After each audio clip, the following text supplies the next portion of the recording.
transforming musical linguistic objects.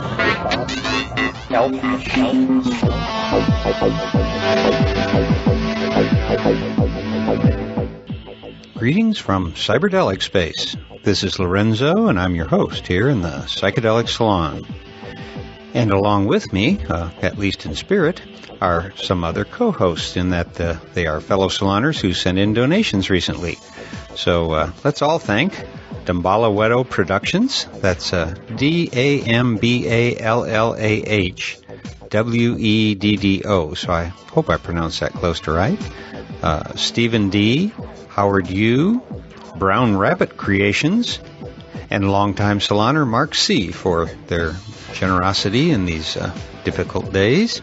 And thanks to our donors, these podcasts will continue winging their way to you for a long time to come, because a lot of new archival recordings are coming my way every month now, and so I'm going to make it my mission to see that I get them all out eventually.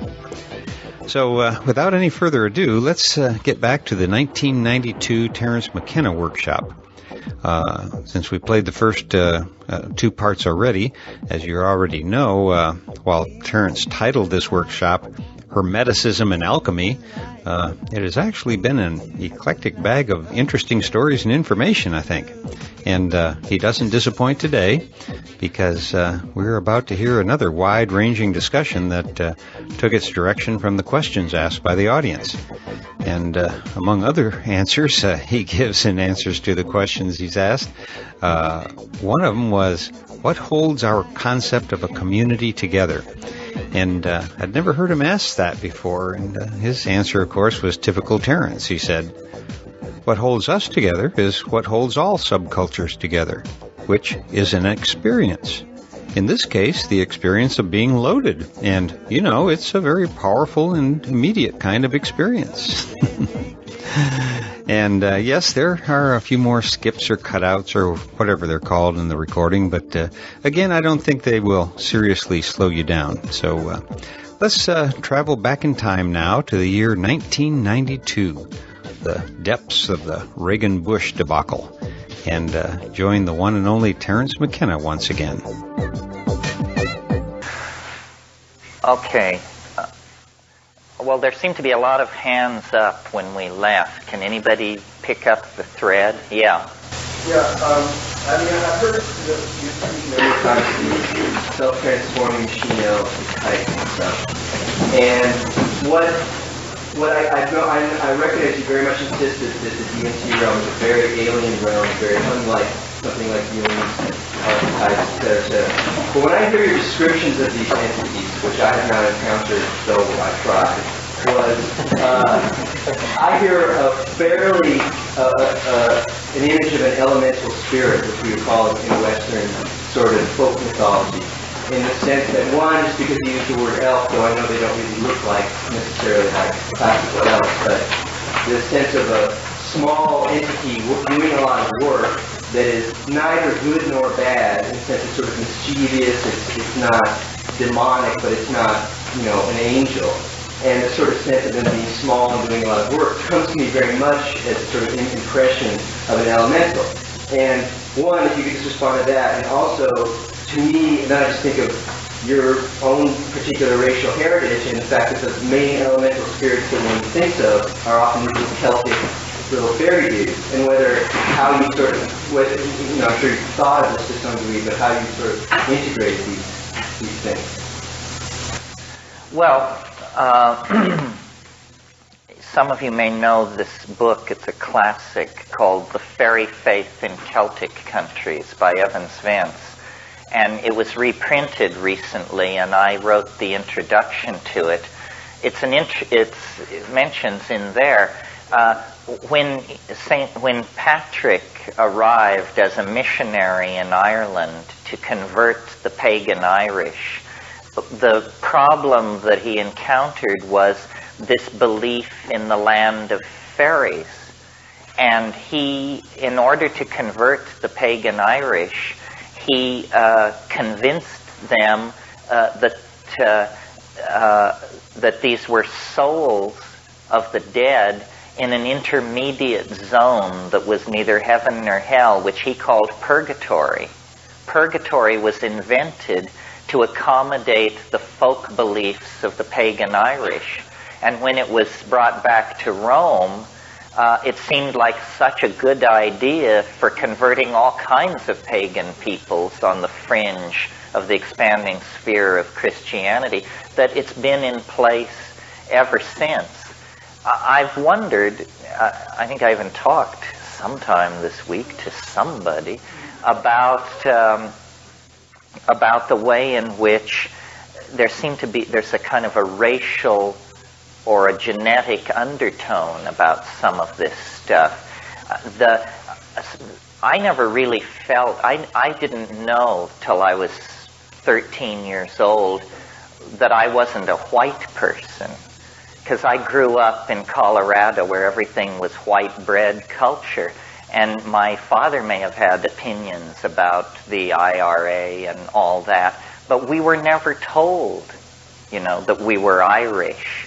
And, some of you who have roots in this city know that as recently as 50 years ago, they used to have signs up along 8th Avenue that said, "No dogs or Irish allowed." So, I reconnected to that part of the heritage. The Irish are stereotypically known to be susceptible to intoxication, to be great word spinners, and to have this peculiar relationship to fairyland or something. I don't want to think that I'm just exploring the Celtic collective unconscious. It seems to me these things must be there for everybody.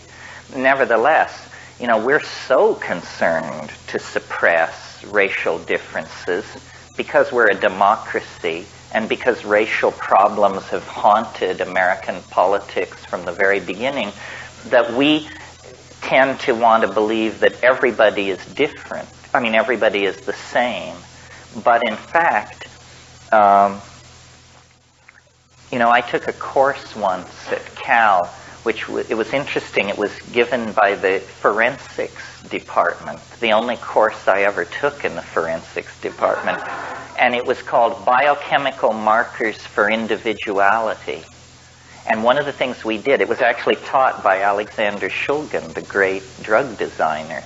And one of the things we did is he brought in a little vial of some kind of chemical, and he passed it around, and out of 200 people in the class, 198 couldn't smell it at all, and 2 people were so overwhelmed by the smell of this that they actually became physically sick for a few minutes.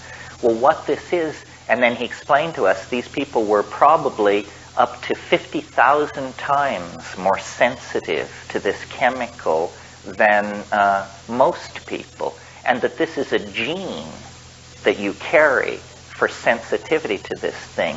Well, those kinds of compounds, aromatic compounds with an electronically active ring structure, are the very nearest relatives to drugs. And so it's reasonable to suppose that there are genetic differences in the way we relate to drugs, which doesn't mean racial differences. It means from person to person. But it also may mean, that what a race is a collection of related genes that are more frequently found together than not. This is why, technically speaking, you can never say so-and-so belongs to a race, because a race is a quality of a group. It's not something an individual is. You have to have a bunch of people before you can say that you're confronting a phenomenon of race. So it may be that what Aboriginal people believe is that there are shamanic lines, family lines, with a greater susceptibility to these things than others. So one of the things you learn when you begin to explore psychedelic substances is that it isn't hitting everybody the same way. In fact, it can hit people radically different ways. Society misrepresents drugs tremendously.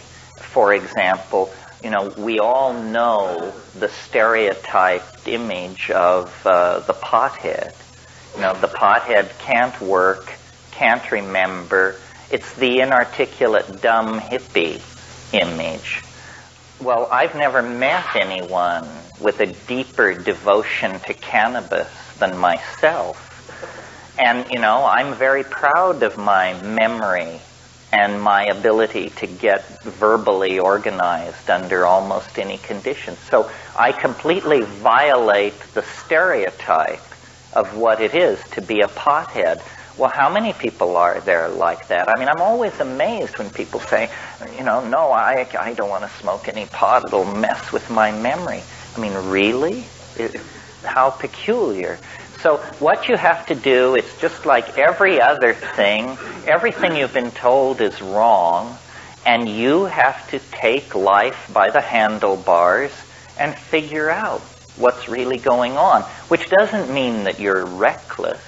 I mean, there are bad drugs, there are bad politics, there are bad relationships.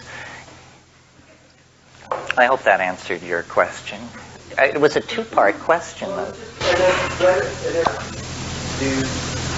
It still seems to me that these entities are in many ways similar to the sort of elemental spirits, and whether you think of that as a possible explanation for... Well, when you say they're like elemental spirits, is that because you spend a lot of time with elemental spirits? No, I mean, not just fairy stories, but just the... It's true, they are. I mean, they don't look like them, though. They don't look like anything. There was a really bad movie.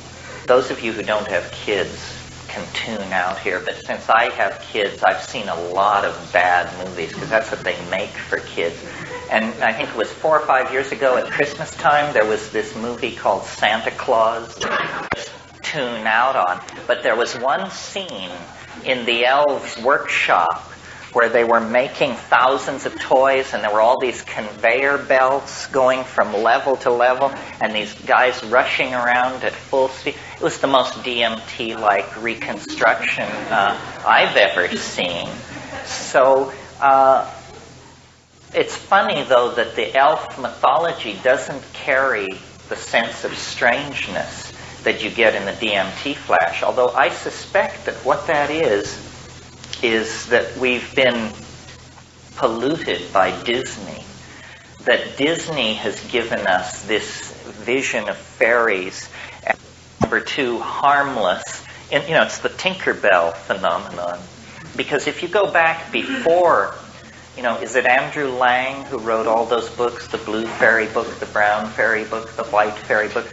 Those are weird, those stories. I mean, fairies are weird. They steal babies. That's their main way of relating to human beings, is they steal human infants and leave behind wizened, deformed, sickly creatures who become very strange and peripheral kinds of human beings. And fairies, if you get trapped in fairyland, the only way out is through, and they're language-oriented. They will never do you damage if you can convince them that you're a master of words. It's poetry that they like. And all over the world, there is this persistent motif of these small entities. Well, I'm not suggesting that they're really there, but I don't know what's going on. I mean, it's odd that they should persist. And that they should be experientially available. I mean, you have to understand, a different person saying this to you, it would be a whole different thing, if it was Madame so-and-so Egypt and so forth and so on.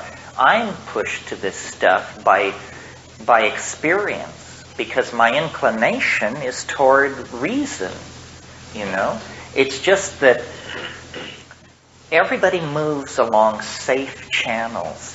Everybody stays out of the fast lane. And if you move to the edges, and drugs are certainly an edge, and a full exploration of one's sexuality is certainly an edge, and going off to weird corners of the world and staying long periods of time is certainly another edge.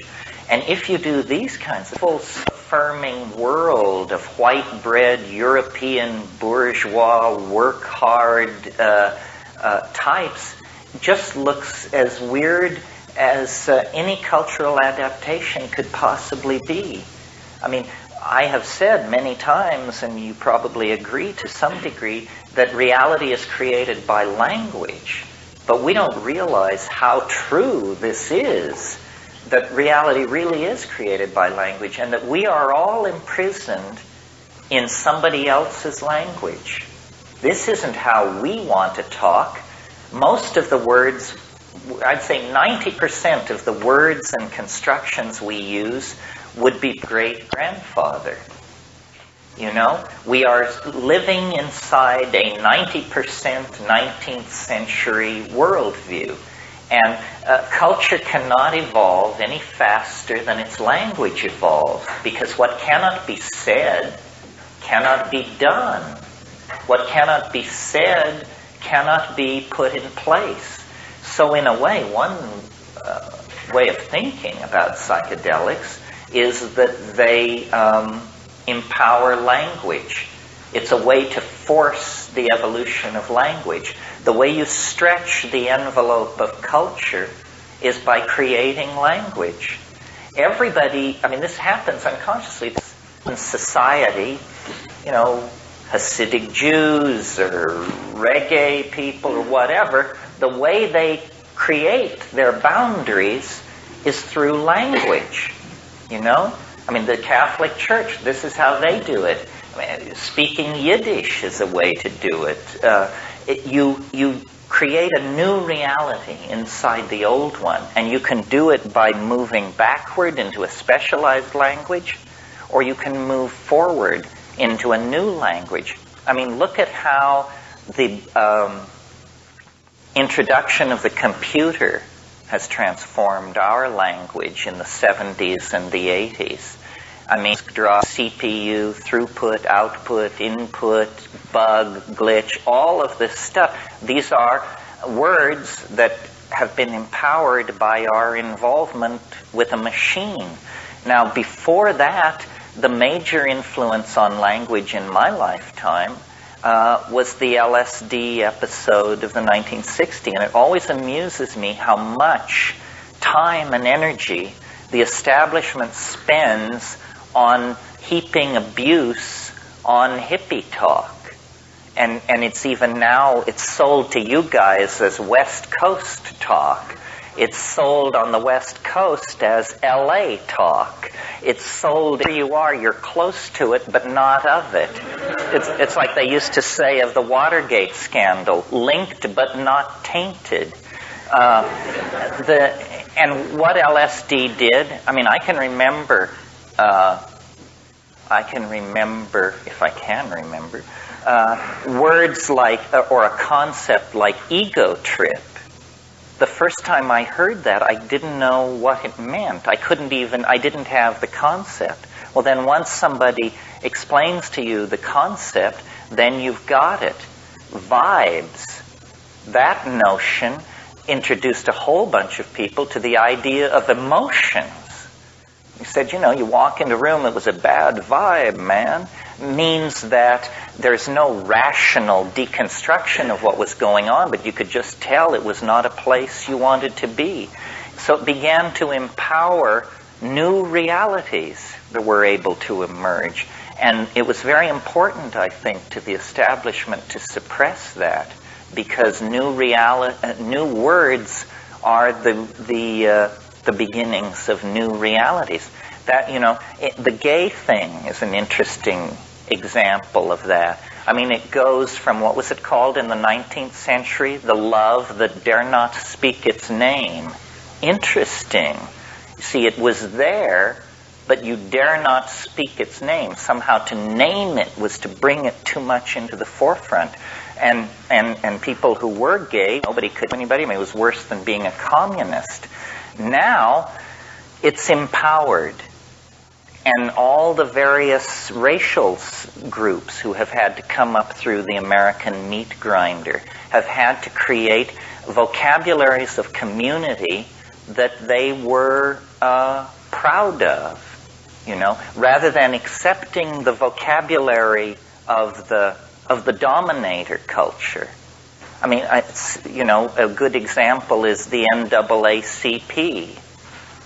The words colored people is embedded there, and yet these were the sincerest and most radical people in that movement. At a certain point, they adopted the dominator designation for their subgroup and constantly oppressed minorities are trying to get the language right.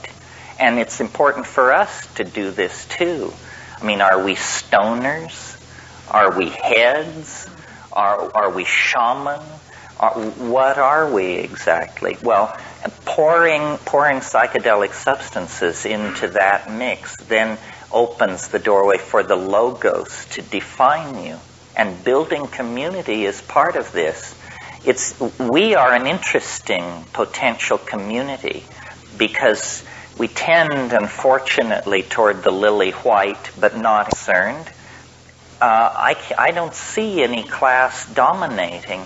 There are probably people in this room who could buy and sell all the rest of us without going past their small change. There are also probably people who scraped and saved for this weekend and could ill afford it. We don't seem to be embedded in that class structure so much. Maybe we represent a level of education. Maybe we're some kind of generally definable group of people by level of education. But I don't see that either. What holds us together is what holds all subcultures together, which is an experience. In this case, not something else, but the experience of being loaded.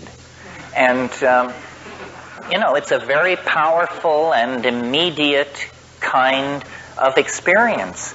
And I'm sure some of us are more loaded than others. And in any subgroup, you'll get that kind of a spectrum.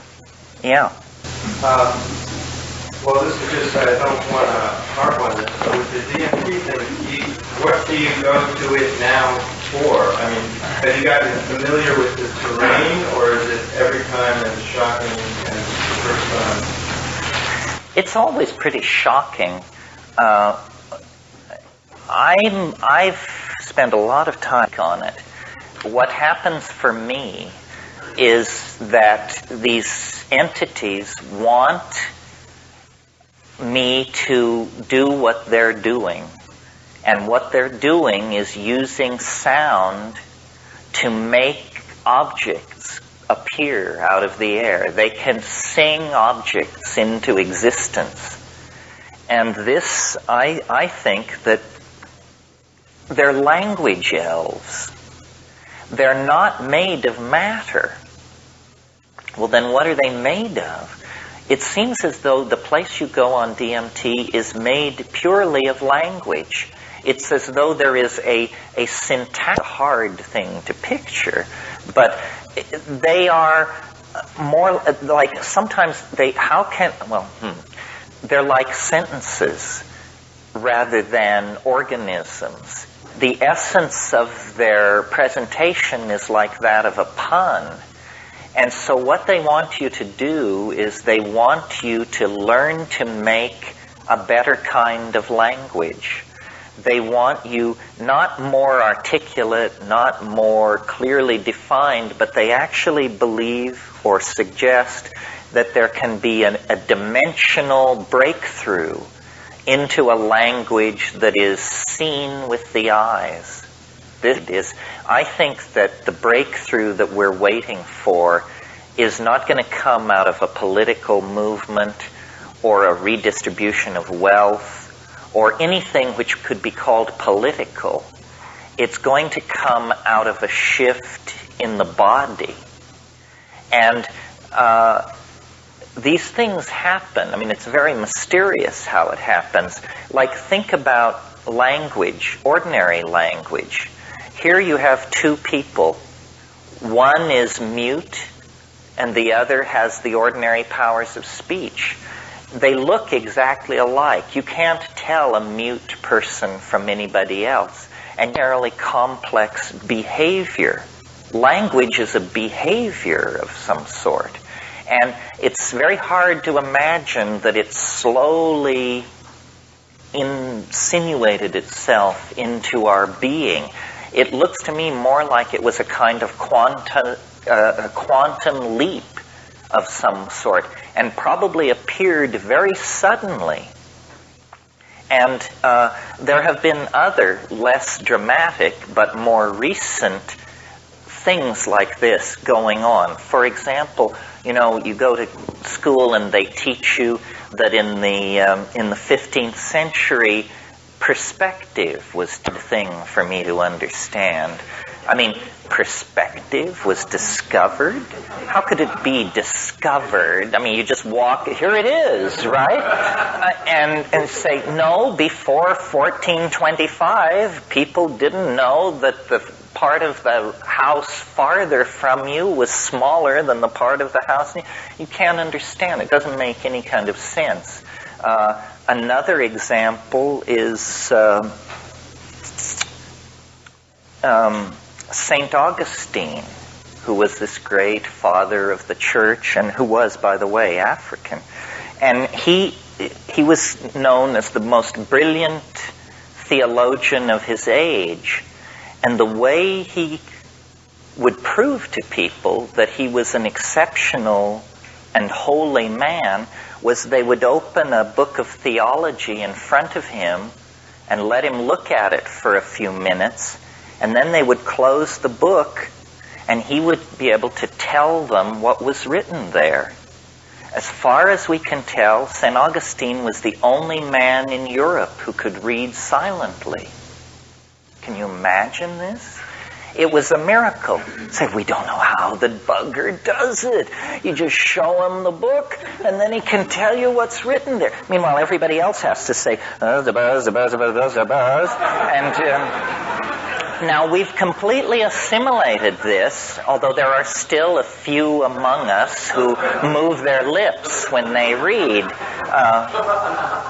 Vladimir Nabokov used to cruelly sneer at these people. He said once in an interview, he said, I didn't write books for people who move their lips when they read.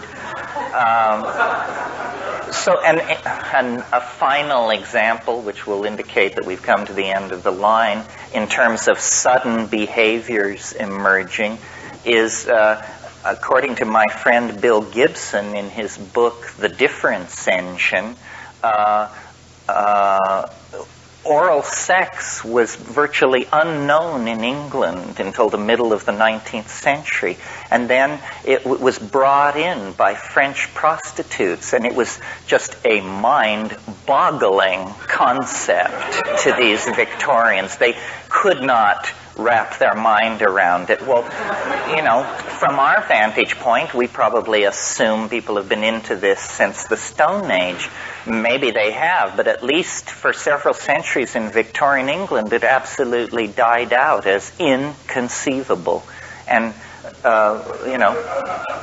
breakdancing is another one of these where a behavior suddenly emerges, completely coherent and formed, and then it recedes. So or if it has cultural utility, it's stabilized, such as my previous example. So what these tykes seem to be trying to say is there is a way for you to use your voice in order to activate a language which is not culturally taught. It isn't that you learn it from your parents, but that it's in the bone. A poetic language, a language scripted into your genes, and not only is it an Ursprach, an original speech, the vehicle of primal poetry, it can be seen. And, it's interesting how in our culture, when we talk about how somebody is really a gifted speaker, we always reach for visual metaphors. we say, I see what you mean, you know. And in Spanish, they say, if they're talking to you and they want to know if you've fallen, they say, is it clear? Claro? Claro, it means, is it clear? It's a visual metaphor. Say, she paints a picture. Or his words have great clarity. What this means is that unconsciously we trust the eyes and we don't trust the ears. And telepathy, which most people, I think of as being able to hear somebody else think, is not that at all. What telepathy is when you see what other people mean. Because when you see what somebody means, it's like standing in their shoes. Point of view. That's a very visual oriented. If you can understand somebody else's point of view, you are that person in that moment for that purpose. And I think that it's amazing that the world has evolved as far and as fast as it has, the human world, glued together by nothing more than small mouth noises. I mean, that's what we're talking here, small mouth noises. As monkeys, we're set up for this. I mean, you can talk longer than just about any other activity that you can do without becoming exhausted. I mean, I'm the living proof of it. A very small amount of energy is required to keep the old tongue and lips going with the air moving out. I mean, imagine if we had to communicate as deaf people do with sign language all the time. This is exhausting. I mean, nobody communicates like that for 4 or 5 hours at a stretch. And yet Castro can give a 4-hour speech at the drop of a hat. So we're set up for this. The problem is it requires a congruence of interior dictionaries. Because what happens is my words go across space as an acoustical signal. They enter your ear. You are very rapidly looking up each word as it comes in and comparing it to your definition.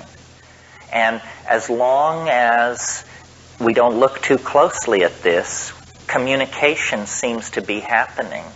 The biggest showstopper there is in most situations is to say to somebody, now would you explain to me what I just said to you? Because then it turns out, you know, the definitions are wildly variant. I mean, it's not so wild if you're saying, you know, since you're up, would you get me a grant? Although even that's ambiguous. Maybe they say, why don't you just have one grant? You know? But if you get into deep stuff, if you're saying, you know, the ontological modalities of the post-Renaissance mind have issued into a situation of deconstructionist vitality such that all bets are off. Say, now would you explain to me what I just said? I can't even do it with myself. I mean, people say, would you repeat what you just said? No chance, you know.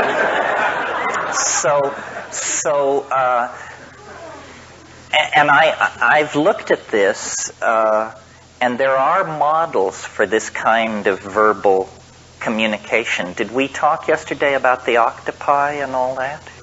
No, thank God. Well, see, whenever you think you're about to take a step that nobody has taken and go a place nobody's ever been, if you'll look back at Mother Nature, you can usually find that you've been scooped. And a very interesting example of this vis-a-vis language is what's going on with octopi. Octopi and squids, as you may or may not know, but most people know it because they absorb all these TV shows about nature. Somebody once said to me, I know you don't like television, but it's a wonderful way for my children to learn about nature.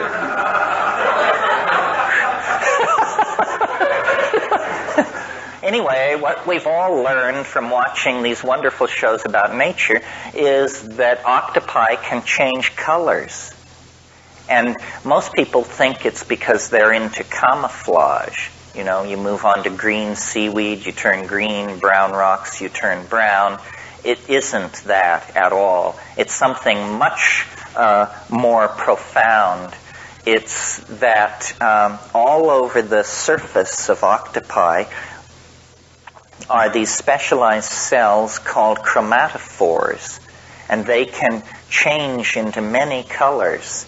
And not only can the octopus change colors, but the ordinary rubbery, smooth surface of the octopus can be made like goosebumps, but more dramatically wrinkled, very suddenly.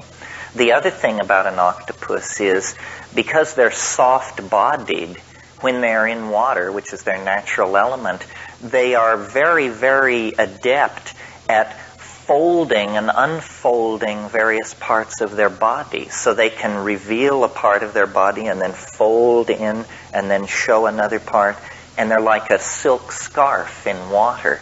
Well, what's going on here is that octopi communicate with each other by the way they look. And at first, this doesn't seem so profound. It just seems interesting.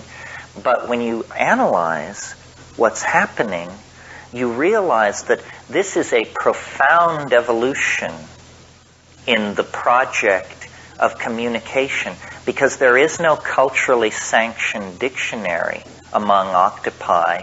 And really what is happening is the octopus wears its mind on its surface. They have a vast repertoire of dots, blushes, traveling patterns that move across their surface. And these behavioral displays indicate the internal state of the organism. It is literally, it wears its language on the surface of its skin. It is a syntactical creature. Its behavior is its syntax. And some of these the octopi as a whole, they're mollusks. They're not even vertebrates. I mean, these things split from the line of development that leads to us 700 million years ago. I mean, you want to talk about an alien form of life.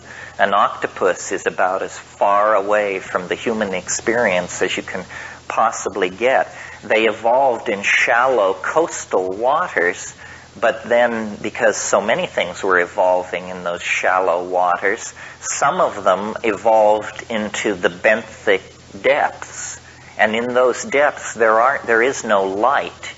So in order to preserve their ability to communicate, over long periods of time, they evolved phosphorescent chromatophores all over their body.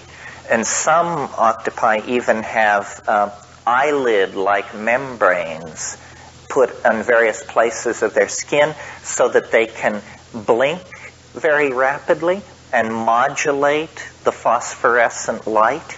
So you can imagine, in the darkness of the benthic depths of the ocean, the communication between two octopi is just a dance of lights in utter darkness. I mean, these are its naked mind in the water.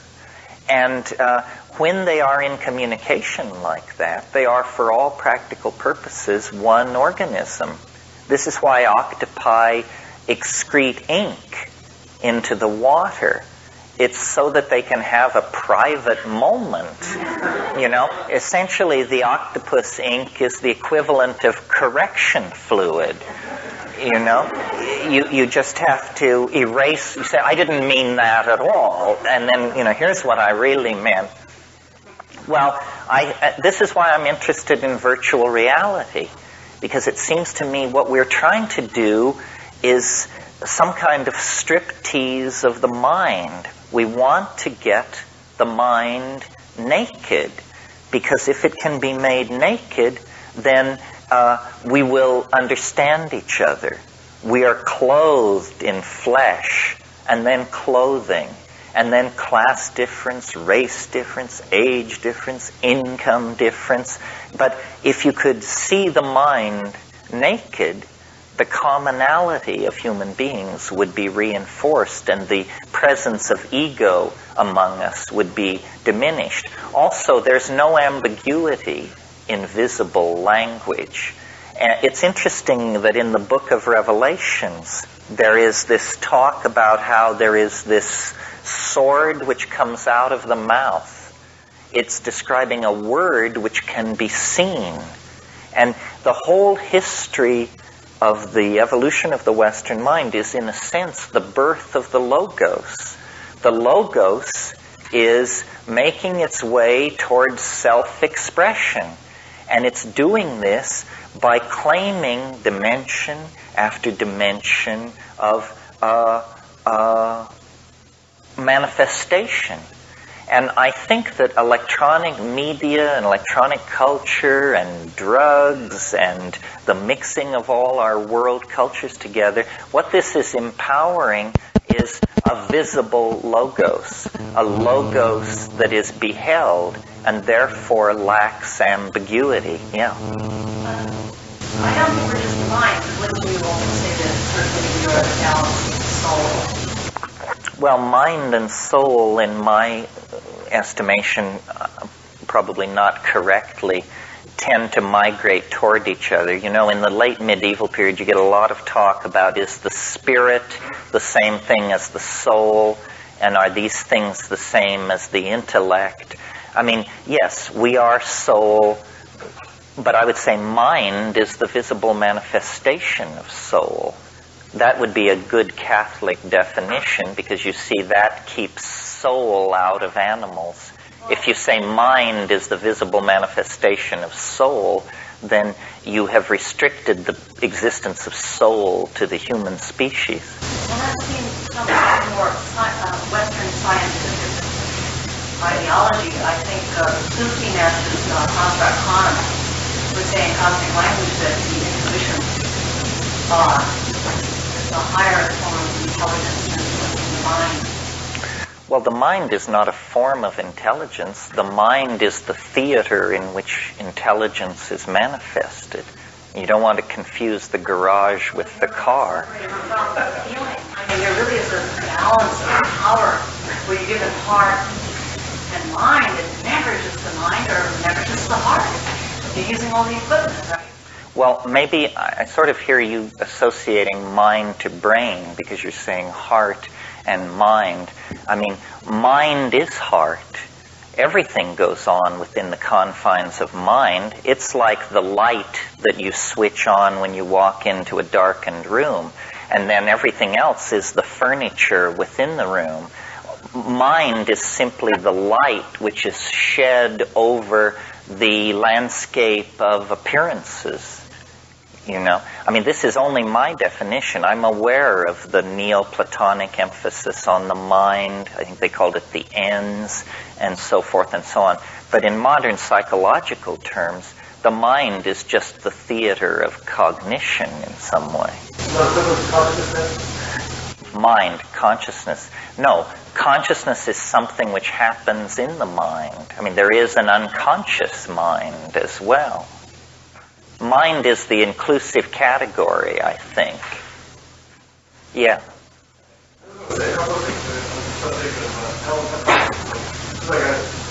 Stuff I've read about elemental spirits, that they had no, apparently when they tried to they had no fixed spirit. Right. So that they changed to whatever the current mythology was at the time. So in the old days, so nowadays these do have a lot. Yeah, I think that's very good. That, you know, the hardest thing to figure out is a mirror. Because what a mirror shows you is yourself. But a mirror is not yourself. A mirror is a piece of glass with silver vapor deposited on the back of it. But that's a very different thing from yourself. And in this psychic domain, in this psychedelic space, you are not simply perceiving that space, you are creating it with your expectations as well. So if you have strong expectations of a certain sort, that will be the character of the thing. I think we talked about this yesterday, about how here we have peasant A chopping wood in the woods, and suddenly a ripple of heat passes through the forest, and a hackle-raising sense of weirdness. And this guy throws down his axe and looks over his shoulder, and a light is descending from the sky. Now, what happens next, interestingly enough, depends on the year and the place.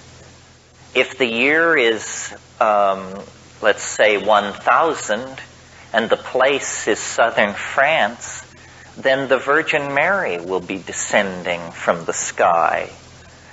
If the place is Kansas, and the date is 1958, then the space people are descending from the sky. You see, what happens is that when there is cognitive dissonance, good old psychological phrase, when there is cognitive dissonance, the mind rushes forward to provide explanation. I mean, it's amazing. You just walk with people and walk outside, and there's a little light in the sky. It's no big deal, just a moving light. And everybody will say, I wonder if it's a UFO. It means, they've got something hiding in the back of their mind. And if anything gets slightly weird, they will rush this explanation forward. And for some people, it's Jesus, and for somebody else, it's Maitreya or somebody. So cultural expectations are inextricably woven in to these strange encounter scenarios. There was an interesting UFO theory a few years ago that I thought was kind of cute. I didn't exactly believe it.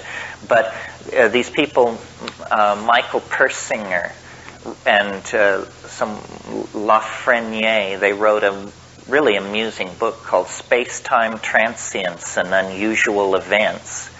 And one of the things they came up with was along earthquake faults, you get the grinding of enormous masses of rock together. And if these rock masses have a high percentage of quartz in them, you can get what is called piezoelectric phenomena. Now, piezoelectricity is simply a peculiar form of static electricity, but what it would do is it would create ball lightning in the sky, which would follow these stress lines in the earth. And, there is a connection not understood between earthquakes and the appearance of UFOs. But one of the interesting things that Persinger discovered about piezoelectricity is that if you in the laboratory build piezoelectric generators that generate fields of enormous strength, then as a person is exposed to these things, they actually mess with your mind. They actually people become more and more confused and uneasy and ultimately panic-stricken in the presence of these piezoelectric fields. Well, once you pass the panic moment, then your mind is going to start telling you what's happening. It's going to say, you're having an encounter, something weird is going on, and then out of the unconscious comes the projection, the flying saucer, the Virgin Mary, the elf invasion, the manifestation of Maitreya, whatever it is. So it's that mind goes to meet the unknown, but not without a hell of a lot of baggage of its own, which it immediately tries to unpack and put into the drawers of the other as soon as it arrives. Yeah? I'm going to test your theory of memory right now. Oh, dear. The mind is not the intelligent and couldn't get to the next line. That's brilliant. Too fast and too brilliant for me, too. The mind is not intelligence. It's not the soul. It's sort of the theater in which all these other things take their place. Somebody behind. Yeah. Yes. One of the guys you mentioned that you've seen shaded in the Amazon shooting beams of red lights in magical battles. Could you describe a magical shamanic battle, how it would occur? And would that be a psychedelic battle where there would be energy currents shot back and forth? Well, all I have is the anecdote, which I'll tell you. When Kat and I were in the Amazon in '76 taking ayahuasca, we got in with this certain group of people in Peru that took it every week. And, you know, cultures have different ways of handling hassle. And in some cultures it's confrontational, in other cultures not. The way these Peruvian country folk operated was if somebody was screwing up, nobody would ever say so. They would just talk about these people behind their back until the morphogenetic field of gossip was so strong that you would basically awaken to the problem. So there was a complex social situation going on in this ayahuasca circle, which was there was a master shaman who we were apprenticed to, who was beloved by his neighborhood. But he had a nephew, a sobrino, who was a jerk. I mean, this guy was, as Don Fidel said, ambitious. He dealt a little weed, he did a little pimping, he was just sort of an edge runner type of guy. And every Saturday night we would all get together and take ayahuasca, about 30 of us. Older shamans, our guy, people from the neighborhood, and this sobrino, Don Jose. So, I don't know what the real history of it was, because I had just arrived on the scene. But these old guys would sing these icaros, these magical songs on ayahuasca that appear as colored tapestries in front of your eyes. And you know, they had soul, they were into it, and this guy would sing against them. I mean, it's the rudest thing you can possibly imagine. I mean, imagine if you know, Lou Reed were trying to give a performance and the guy in the third row just launched into Old Man River and kept at it, you know. I mean, in this town, I'm sure large guys would appear and say, "Sir." In Peru, it didn't work like that. They just kept singing.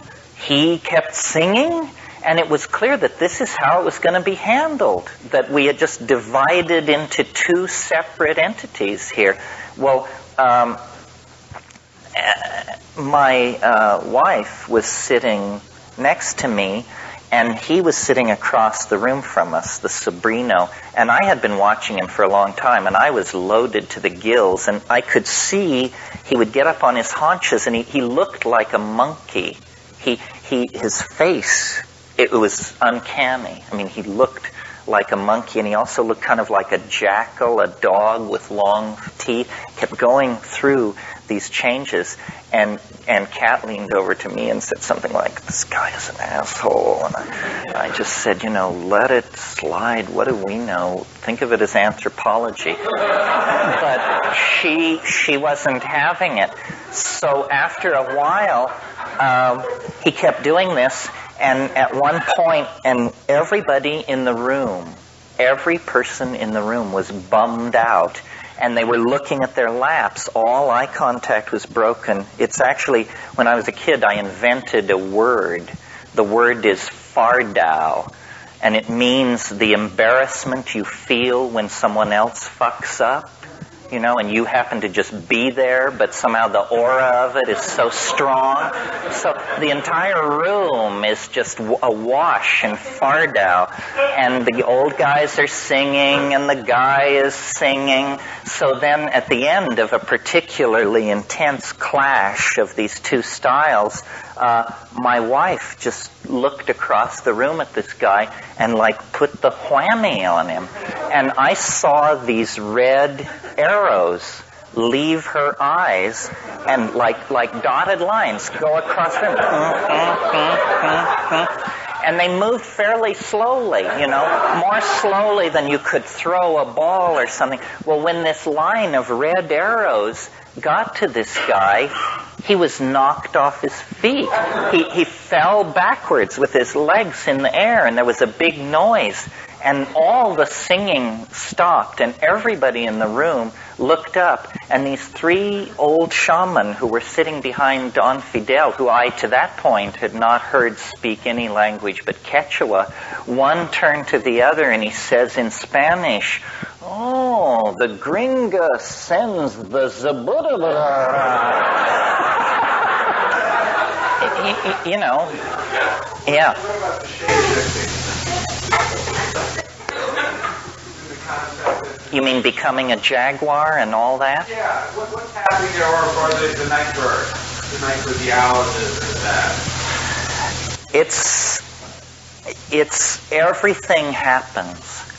I mean, they used to, when I first went to the Amazon, they used to say to us, the Indians and the folks who helped us haul our stuff around, they would say, La selva como un sueño.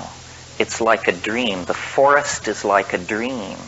And I thought that was a poetic metaphor of some sort, it's not. It's that you need to read various people who've written on the boundary between wilderness and settled space. When you go into the jungle, language becomes everything. And unbelievably bizarre things happen, and they really do happen. I've seen this in myself, because when I first went to the Amazon, I knew virtually no botany. I only knew drug botany because I was so focused on that.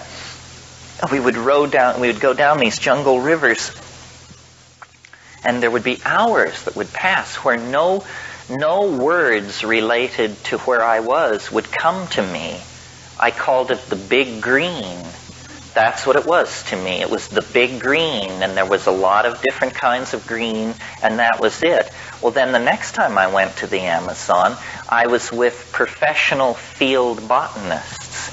And we would go out into the jungle, and these guys were just like children. And say, look at this. This is a Pallicorea. Look at these Varola trees. Look at this Hyalcyanthus. Look at this. Look at this. And soon my mind was filled with language about the green. And the green all disappeared.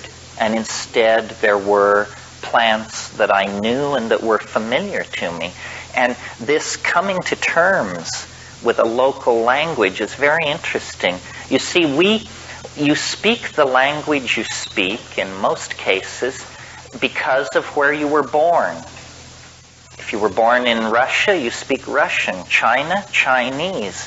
And an interesting thing about these languages is that you really they say you can never go home again, but in this rap, you never can leave home. You go to the Amazon, but if you're explaining it to yourself in the language of the East Village, you never leave the East Village. You have somehow carried an envelope of local association with you, and you can never break through it. And so in a way, you never see the place where you are. It's very important to try and make some accommodation to the local language, because in a way, only the local language is appropriate to the place. France is a good example. It doesn't make any sense if you don't speak French. Germany makes no sense if you don't speak German. Somehow the local language is a part of the local reality. And we ignore all this and behave as if everything is very straightforward. The one thing you learn taking psychedelics is that nothing is straightforward. Anybody? Yeah.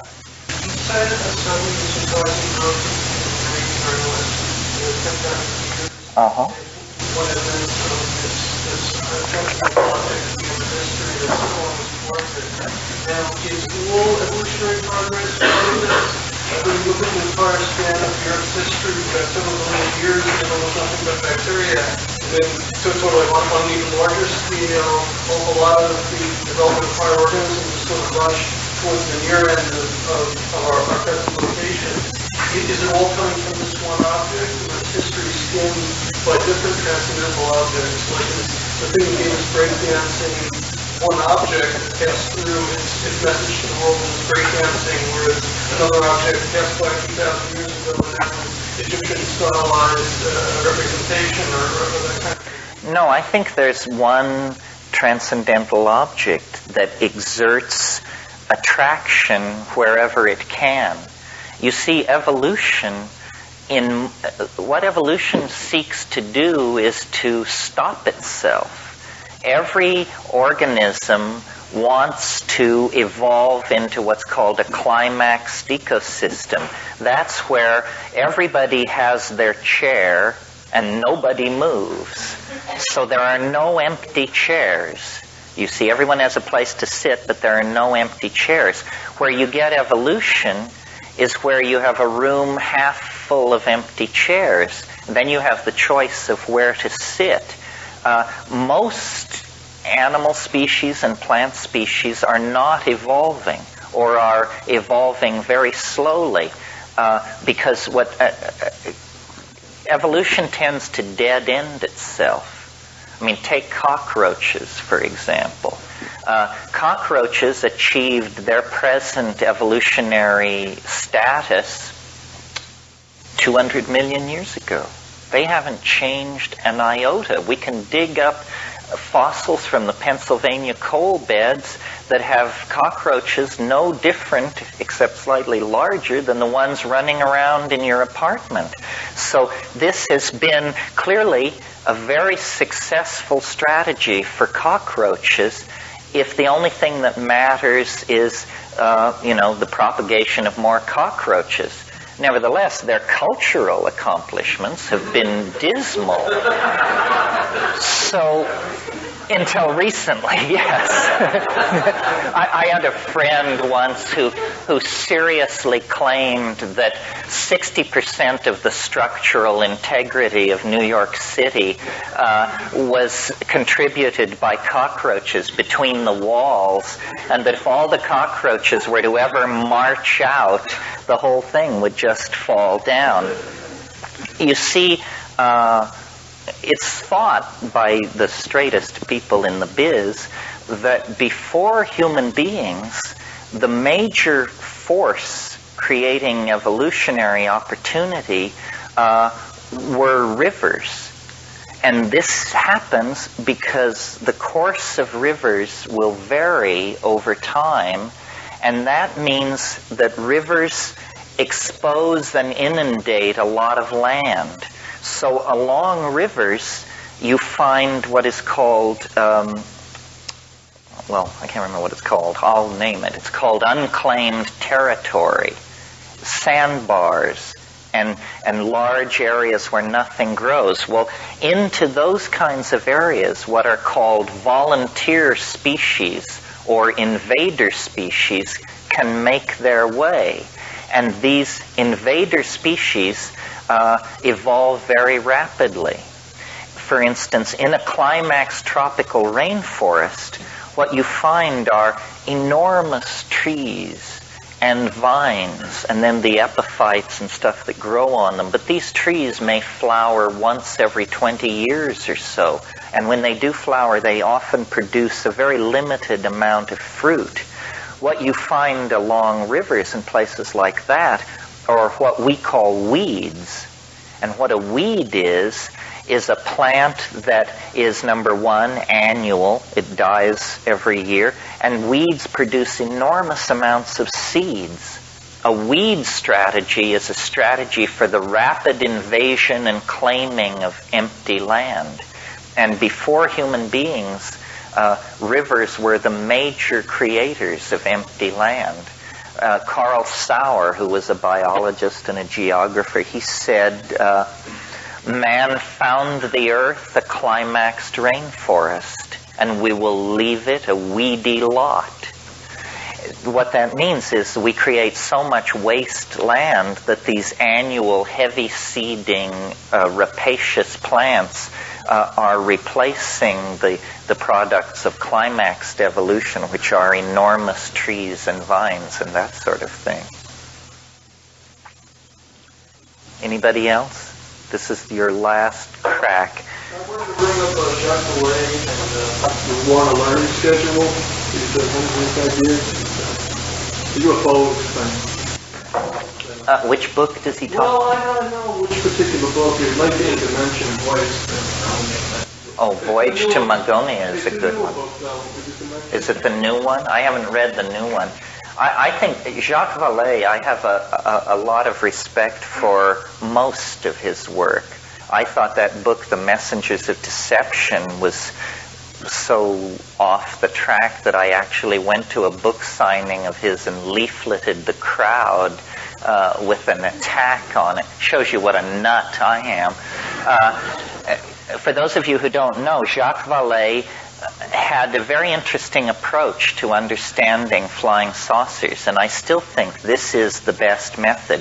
His argument went something like this. He said, it's not productive to ask where the flying saucers come from or what they want. He said the way to understand flying saucers is to analyze their effect. If you can analyze their effect, that's what they're doing. That's what they want to achieve. So what are flying saucers doing? Well, they do talk shows, but what is the effect of them doing all these talk shows? What they are doing is they are causing vast numbers of people to doubt science. If you analyze what the effect since 1948 of the flying saucers is they have caused millions of ordinary people to think scientists don't know what they're talking about.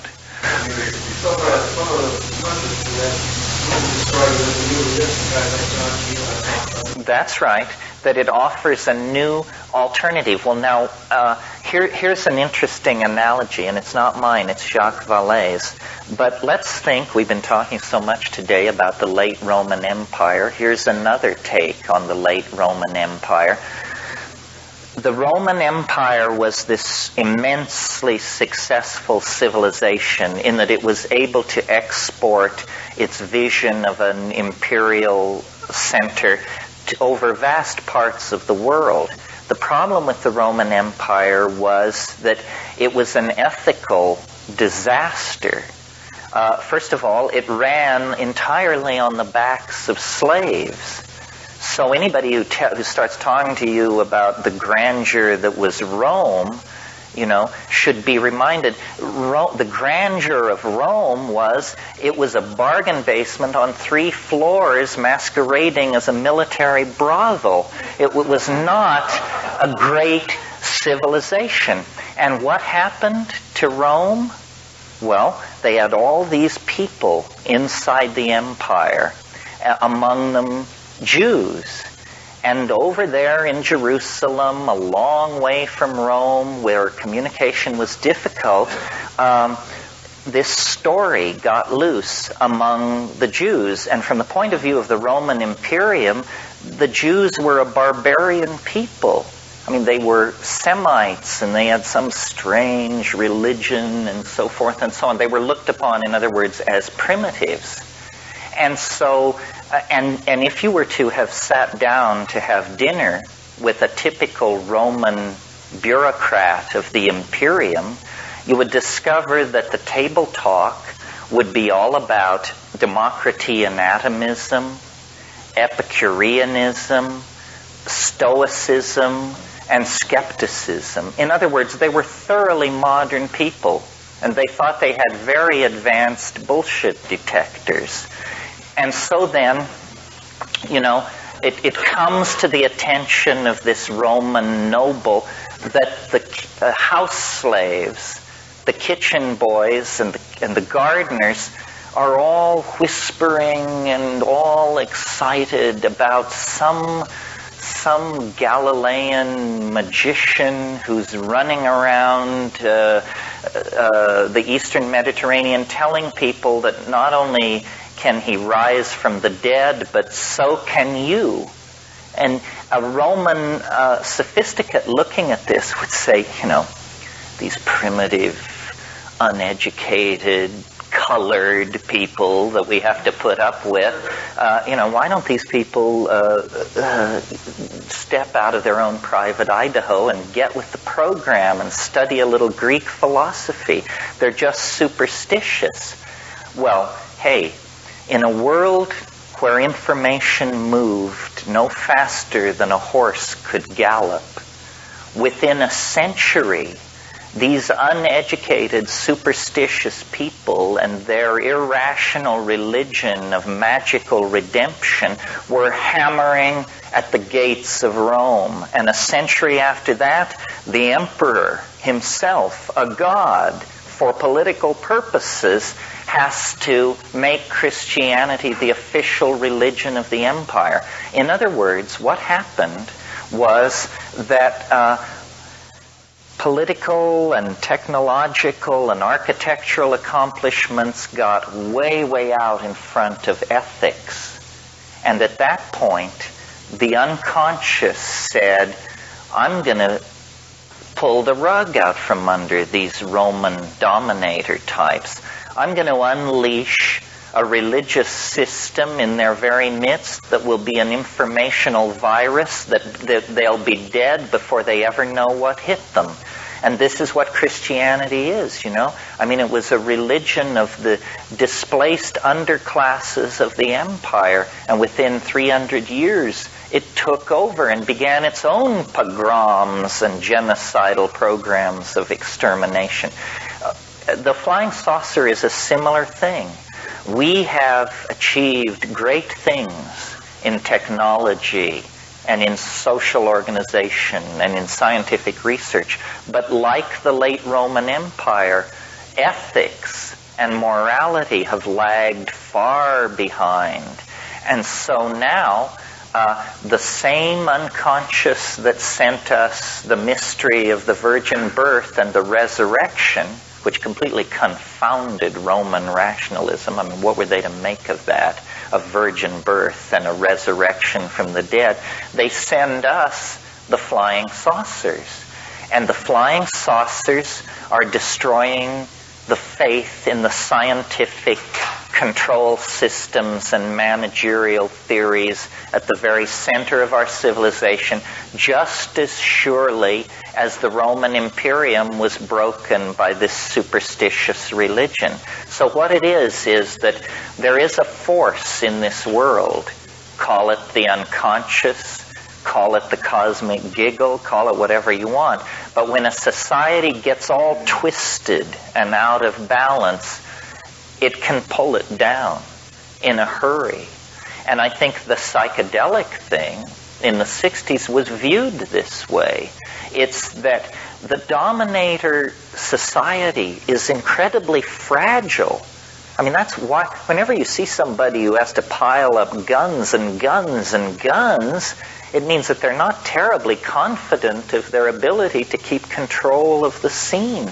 And we have so many kinds of guns pointed at us: propaganda, social engineering, manipulation of the media. They do it all to us, and they still can barely keep ahead of it. They hate the spread of unreason. They hate psychedelic drugs. Hell, they don't even like people to work up a sweat on the dance floor. Anything which bespeaks anything other than ladylike and gentlemanlike, parlor-oriented, English upper-class behavior completely drives them into a swivet. And yet, they launch horror upon the world that makes anything the Roman Imperium undertook look like child's play. I mean, this stunt they pulled with Iraq, where they could kill, who knows, 100,000, 200,000. They don't even count the dead when they get pissed off. So that's why I think this archaic revival is in full throttle right now. I think the dominator model is doomed.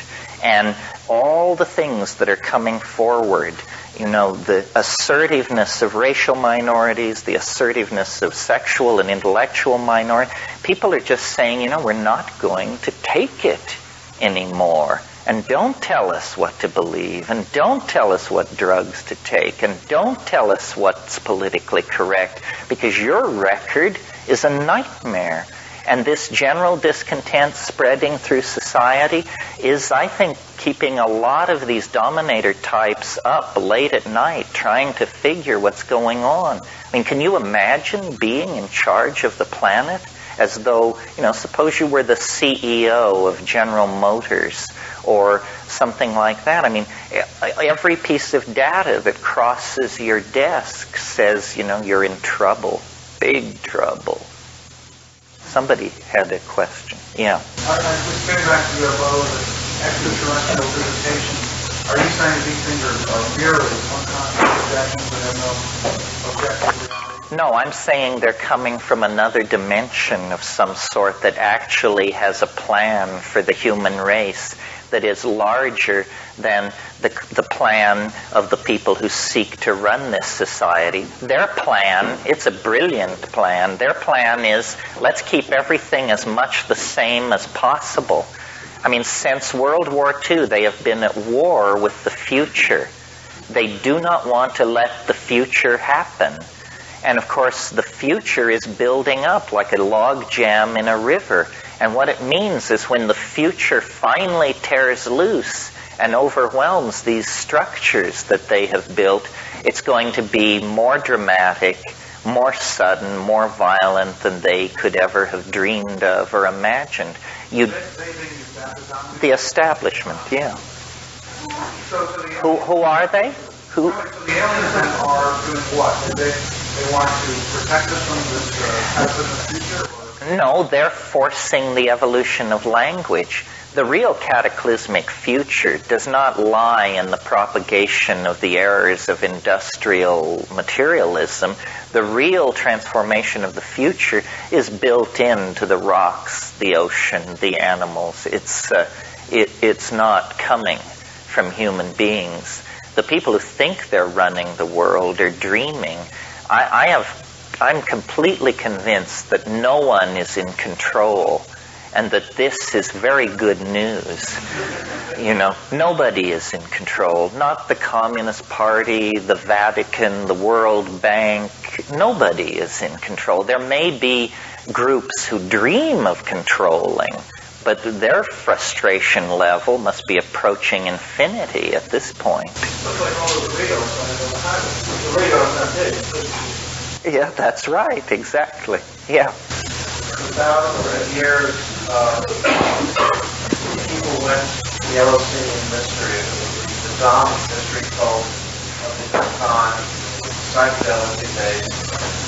And yet, during the Christian era, the entire thing was destroyed. We hardly even know what happened there.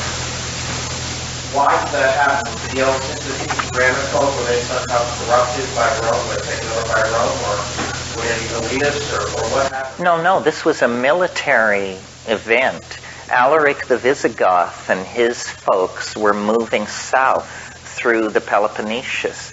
And they were burning and destroying everything in their path. I mean, when we say that they burned Eleusis, it was in the act of burning Greece that they burned Eleusis. It was a case of military conquest. See, it wasn't, people think that these barbarians who invaded the Roman Empire were not Christian. Most of them were. They had converted to Christianity long before they breached the frontiers of the empire. So Alaric was not necessarily just a looter who was basically doing an inquisition thing and burning and throwing anybody who was not Christian. So yeah, he was just prosecuting a military campaign in the classical manner. So therefore he killed all the priests? Yes, he killed the priests, he tore down the walls, he leveled it, in other words.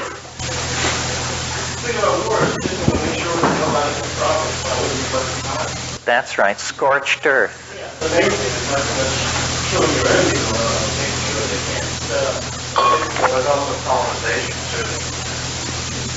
True, yeah. A moment ago you said that the appearance of these UFOs and people's interpretation and reaction to them, it's like some force outside of humanity is trying to guide humanity. But now how does that fit in with what you were describing earlier about this Hermetic tradition and belief in which humanity is the brother of God and attempting it through its own inner forces the completion of its... No, well, this is a good question. The way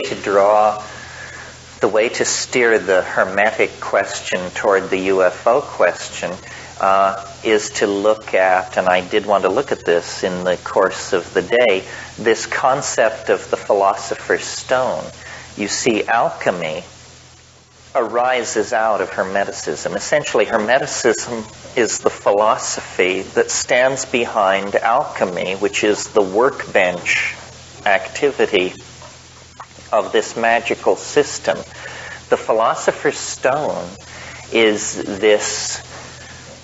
it's a concept of a universal medicine that cures all diseases, that confers immortality, that brings happiness and understanding.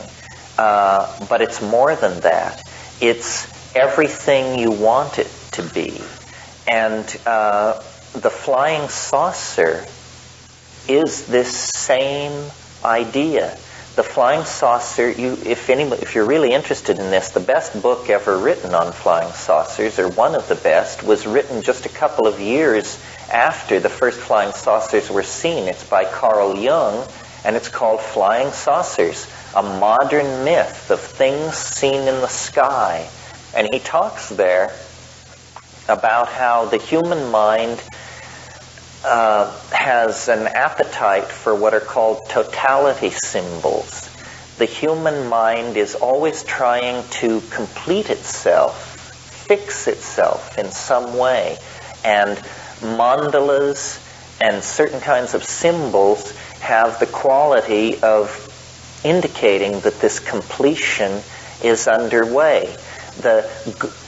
In the 15th and 16th century, before the rise of modern science, people didn't know what matter really was.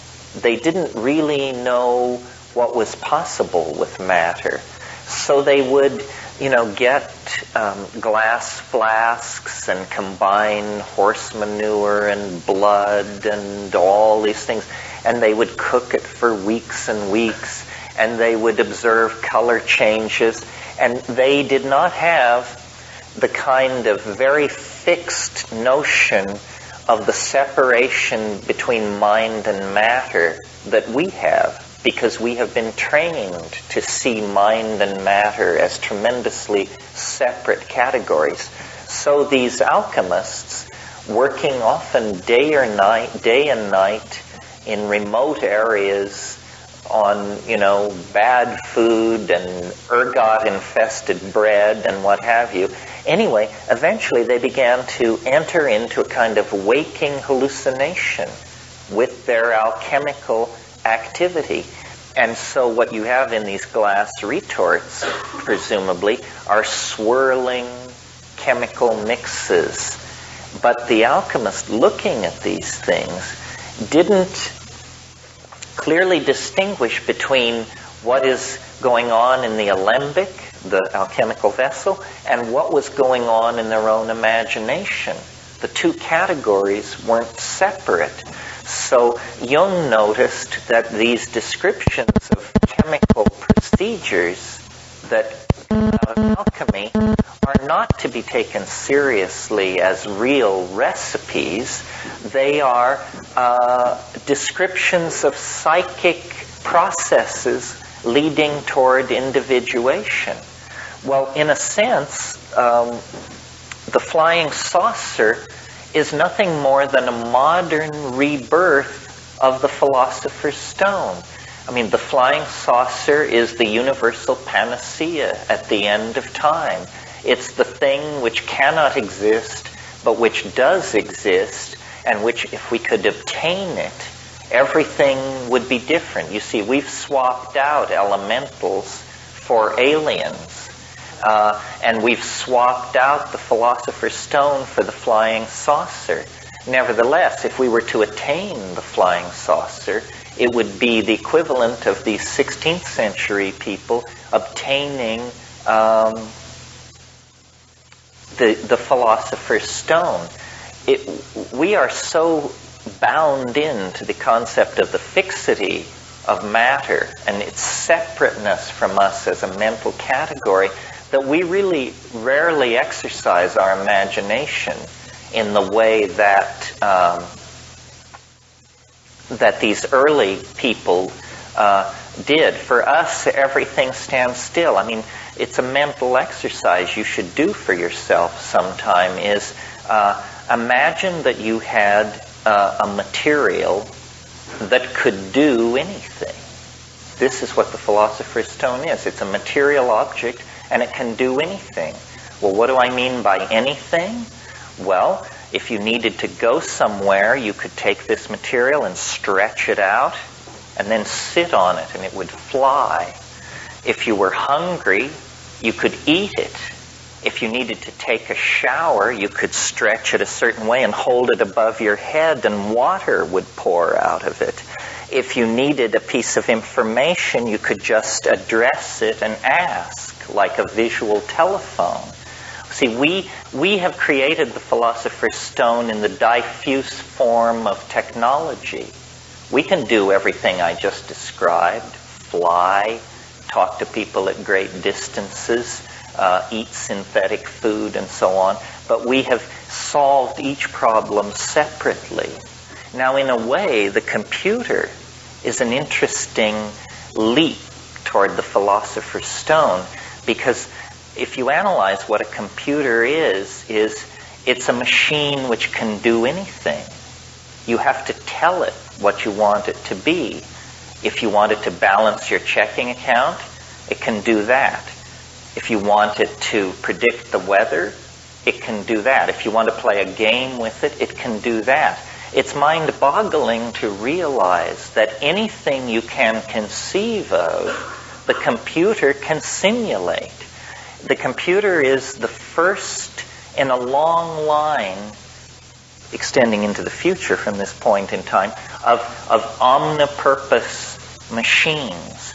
We're going to move into a world where you don't have a telephone to call your friend, a fork to spear your meat, and a comb to tease your locks.